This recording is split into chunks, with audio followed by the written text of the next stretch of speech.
बिस्मिल्लाहिर्रहमानिर्रहीम, अस्सलाम वालेकुम। आज हम बात करेंगे इन्फ्लुएंज़ा के बारे में कि अगर एक वबा आ गई है या इन्फ्लुएंज़ा जो है वो फैल गया है और या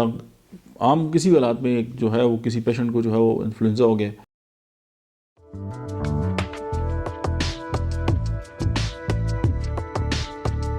तो उसमें यही है कि वो एकोनाइट होम्योपैथी की दवा है, ब्रायोनिया है, बेलाडोना और जेल्सिमम। ये चार होम्योपैथी की अद्वियात जो हैं वो 30 जो पोटेंसी है उसमें लेकर वो उसको जो है वो दिन में 3 से 4 बार इस्तेमाल करें। और मेरा तरीक़ाकार ये है कि मैं जो 200 से जो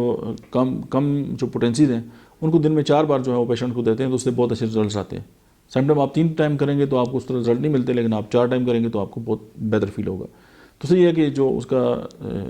मतलब एक टेंडेंसी या उसका जो एक आपके ऊपर प्रेशर है वो भी कम हो जाएगा और वो आस्ता आस्ता जो है वो ख़त्म होना जो है वो स्टार्ट हो जाएगा।